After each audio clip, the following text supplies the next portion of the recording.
2021년 11월 18일 선목교회 큐티 방송입니다. 묵상을 위해 기도하겠습니다. 고마우신 하나님, 오늘도 묵상의 자리에 서게 하시니 감사합니다. 말씀의 묵상을 통해 교회로서의 나의 삶을 돌아보게 하시고 주님께서 원하시는 삶의 모습에 대하여 묵상하도록 인도하여 주시옵소서. 예수님의 이름으로 기도합니다. 아멘. 오늘 말씀은 요한계시록 2장 8절에서 11절입니다. 서머나 교회의 사자에게 편지하라. 처음이며 마지막이요 죽었다가 살아나신 이가 이르시되 내가 내 환난과 궁핍을 알거니와 실상은 내가 부요한 자니라. 자칭 유대인이라 하는 자들의 비방도 알거니와 실상은 유대인이 아니요 사탄의 회당이라. 너는 장차 받을 고난을 두려워하지 말라. 볼지어다 마귀가 장차 너희 가운데에서 몇 사람을 옥에 던져 시험을 받게 하리니 너희가 10일 동안 환난을 받으리라. 내가 죽도록 충성하라. 그리하면 내가 생명의 관을 내게 주리라. 귀 있는 자는 성령이 교회들에게 하시는 말씀을 들을지어다. 이기는 자는 둘째 사망의 해를 받지 아니하리라. 아멘. 오늘 말씀은 아시아의 7교회 중 두 번째인 서머나 교회에 대한 말씀인데요. 서머나 교회는 빌라델비아 교회와 함께 책망을 받지 않고 칭찬만을 받은 아름다운 교회입니다. 그러나 이것은 말씀을 묵상하는 우리의 입장에서 바라보는 것이죠. 정작 서머나 교회의 입장은 어떠했을까요? 척박한 환경에서 믿음을 지키는 그들의 현실은 절대로 녹록하거나 아름답지 않았을 것입니다. 실로 목숨을 걸고 죽기까지 충성해야 하는 그들의 상황은 핍박과 박해의 한가운데 있었기 때문이죠. 이러한 관점에서 오늘의 묵상을 이어가시면 좋겠습니다. 서머나 교회는 에베소 북쪽 약 80km 정도에 위치한 지역으로 당시 인구가 약 20만에서 30만 정도의 도시였다고 합니다. 서머나라는 말 가운데 머는 유향을 가리키는데요. 유향이라는 이름을 가진 도시답게 향료의 수출지로도 유명했다고 하죠. 그래서인지 과학과 의술이 발달한 도시였다고 합니다. 그러나 무엇보다도 이 서머나가 주목받았던 것은 바로 황제 숭배의 도시였기 때문이죠. 황제 숭배가 만연한 이곳에 오직 하나님만을 섬기며 그리스도의 복음만을 주장하는 교회가 믿음을 지키기에는 결코 쉽지 않았을 것입니다. 우리 주님은 요한으로 하여금 이 서머나 교회에 편지하도록 하셨는데요.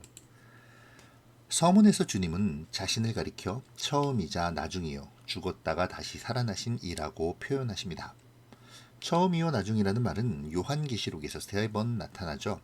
모두 예수님을 지칭하여 사용되었습니다. 이것은 예수님이 역사의 주관자이심을 드러내는 표현이기도 하죠. 또한 죽었다가 살아나신 자라는 것은 예수님의 부활을 상징하는 것으로 사망 권세를 이기신 예수님께서 역사를 주관하신다는 것을 강조하고 있습니다. 실제로 환난과 핍박 가운데 있었던 서머나 교회의 성도들에게 사망을 이기시고 부활하신 예수님께서 모든 역사를 주관하신다라는 것은 큰 소망이 되었을 것입니다. 예수님은 계속해서 환난과 궁핍을 하신다고 말씀하십니다. 어제 묵상했던 내가 안다라는 표현이 여기서도 나타나는 것이죠. 주님은 그들의 환난과 궁핍을 알고 계십니다. 실제로 그들은 황제 숭배를 거부한 까닭에 환난과 핍박을 당해야 했습니다. 또한 모든 경제와 정치, 문화가 황제 숭배에 맞춰져 있던 황제 숭배의 도시에서 신앙을 지키기 위한 생활을 함으로 말미암아 그들의 삶은 궁핍에 처하게 되었을 것이죠. 이렇게 믿음을 지키기 위해 환난과 궁핍을 당하는 그들을 주님께서 아시고 인정하시며 위로하고 계시는 것이죠. 우리 주님은 그들을 오히려 부요한 자라고 말씀하십니다. 이 말은 10절의 생명의 관과 연결되어지죠. 세상에서는 주님으로 말미암아 환난과 핍박을 당하고 궁핍한 생활을 하지만 우리 주님은 그것을 잊지 않으시고 장차 오실 그때의 생명의 관을 주실 것입니다. 그들은 실로 가난하지만 부요한 자이며 약한 자이지만 영원한 자들입니다. 하지만 이에 반하여 육적으로는 부요하나 영적으로는 피폐한 자들도 있습니다. 바로 자칭 유대인들이라 말하는 자들이죠. 예수님께서는 이들에 대하여 사탄의 자식들 이라고까지 말하시며 강하게 비난하시는데요. 이는 우리가 지난 요한복음과 사도행전의 묵상에서 살펴본 바와 같이 그들이 입으로는 하나님의 백성이자 아브라함의 혈통이라 주장하면서 실제로는 자신들의 이익과 욕망을 위해 세상과 타협하기를 서슴지 않는 자들이기 때문입니다. 사실 이곳에서도 유대인들은 신앙을 지키며 그리스도의 복음을 전하는 서머나 교회를 눈의 가시로 여겼습니다. 로마와 결탁하여 황제 숭배를 하지 않는 교회를 고발하며 그들을 핍박했죠. 소위 하나님의 백성이라는 사람들이 하나님의 교회를 앞장서 핍박하고 궁핍에 처하게 한 것입니다. 주님은 이러한 자들이 하나님의 백성이 아니라 사탄의 무리들이라고 선언하시며 믿음을 지키는 서머나 교인들을 격려하십니다. 10절에서 주님은 장차 받을 고난, 곧 마귀가 몇 사람을 옥에 던져 시험을 받게 하며 열흘간 환난을 받을 것을 두려워하지 말 것을 말씀하시는데요. 여기서 주님이 말씀하시는 열흘이라는 기간은 다니엘 1장의 다니엘의 세 친구를 배경으로 하는 말씀입니다. 당시의 다니엘의 세 친구는 열흘간 우상의 제물을 먹지 않고 하나님에 대한 신실함을 보여주었었죠. 이것을 상기시키며 서머나 교인들이 끝까지 주님께 신실함을 보일 것을 당부하시는 것입니다. 핍박은 강하고 두렵게 몰아칠 것이지만 결국 그 기간은 지나갈 것입니다. 끝까지 견디고 이기는 자는 승리의 관을 얻고 둘째 사망, 곧 영원한 심판의 형벌을 받지 않게 될 것이죠. 오늘 주님은 서머나 교회를 향해 환난과 궁핍에 처해 있지만 부요한 자라고 칭찬하십니다. 이는 그들이 당시에 만연해 있던 당연히 들어야 했던 잘못된 문화와 풍조를 따르지 않고 신앙을 지켰기 때문입니다. 겉으로 보면 세상의 풍조를 따르지 않고 신앙의 양심을 따르는 것이 하나님의 말씀을 따르며 순종하는 것이 어리석어 보이고 손해보는 것처럼 느껴질 수 있습니다. 세상의 흐름을 따르고 그렇게 부와 명예를 축적해 가는 것이 진리라고 여겨질 수도 있죠. 축적된 부와 명예로 하나님의 영광을 위해 사용하면 된다며 자신을 합리화할 수도 있습니다. 하지만 오늘 본문에서 예수님은 그러한 태도를 사탄의 회당이라고 확실하게 선언하시죠. 당시의 유대인들도 하나님을 믿고 따르는 자들이었습니다. 적어도 자신들은 그렇게 생각했죠. 하지만 그들은 자신이 인정하는 만큼의 신앙의 모습을 갖추지 못했습니다. 당시의 풍조와 타협하고 부유하고 높은 직책을 가지고 살았죠. 그러면서도 그러한 삶이 하나님이 허락하신 은혜와 축복의 삶이라고 자신들을 합리화했습니다. 오히려 하나님의 신실한 사람들을 핍박하고 환난으로 내몰았죠. 이들은 부유하지만 둘째 심판을 피할 수 없는 사실은 궁핍한 자들에 불과했습니다. 궁핍하나 부요한 자, 그리고 부요하나 궁핍한 자. 사랑하는 성도 여러분, 오늘 교회들에게 주시는 하나님의 말씀이 들리십니까?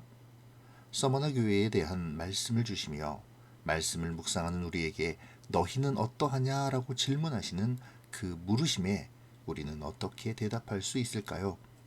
이 질문에 대하여 대답하는 오늘의 묵상이 되시기를 바랍니다. 죽도록 충성하라. 이 말은 죽기까지 신실하라 라는 의미입니다. 다니엘의 세 친구가 풀무불 앞에서 담대하게 고백했던 것처럼 죽음 앞에서도 주님을 신뢰함을 잃지 말라는 것이죠.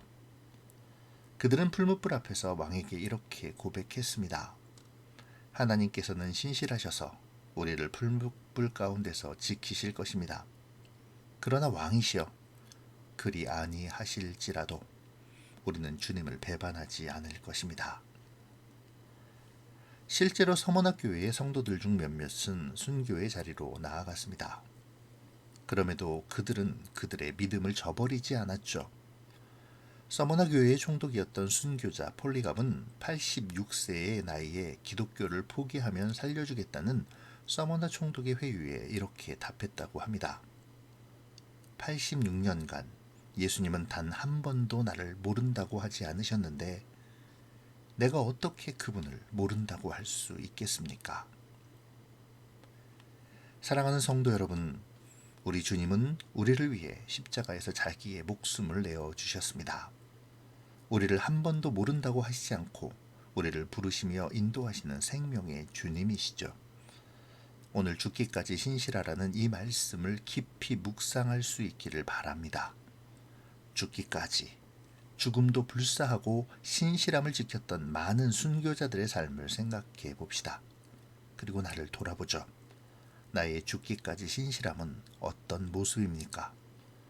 나는 세속의 문화 속에서, 세상 속에서 참다운 삶의 예배를 드리며 나의 신실함을 드러내고 있습니까? 혹시 나는 세상의 풍조에 휩싸여 나를 합리화하며 주님을 모르는 삶처럼 주님과 동떨어진 삶을 살고 있지는 않는지요? 썩어져가는 육신을 따라 둘째 사망, 영원한 심판의 자리로 가고 있지는 않습니까? 구원받은 자는 구원받은 자의 삶이 드러납니다.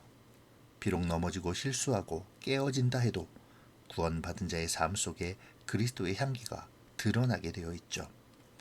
그 삶의 모습이 그리스도의 향기가 나의 삶에는 나타나고 있는지 생각해 보아야 합니다. 죽기까지 죽을 각오로 주님을 위한 신실함의 모습이 나에게 있는지 점검해 보아야 합니다. 그리고 그 점검은 아주 작고 사소한 것에서 출발해야 하죠. 죽기까지의 위대한 신앙 역시 이 작고 사소한 나의 일상의 신앙에서 출발하기 때문입니다. 오늘 서머나 교회에 주신 말씀을 바라보시며 서머나 교회의 신실함을, 칭찬받음을 본받고자 다짐하는 묵상이 되시기를 바랍니다. 그때와 비교해서 결코 녹록지 않은 우리의 삶 속에서 주님의 칭찬받는 모습이 나타나기를 소원하며 축복합니다. 기도하겠습니다. 좋으신 하나님, 오늘 사대교회의 말씀을 통해 칭찬받는 삶을 묵상하게 하시니 감사합니다. 가난하지만 부유한 자의 의미를 다시 새기며 세상 풍조에 물들지 않고 주님을 위한 삶을 살아감으로 주님이 주시는 참된 풍요를 누리게 하여 주시고 죽기까지 충성하는 신실한 삶의 예배를 드림으로 이기는 자의 승리의 관을 얻게 하여 주시옵소서. 둘째 사망으로부터 건짐을 받고 온전한 영원한 나라의 백성이 되기를 소원합니다. 그 정체성을 잃지 않고 현재를 살아가는 우리가 되게 하여 주시옵소서. 감사를 드리며 예수님의 이름으로 기도합니다. 아멘.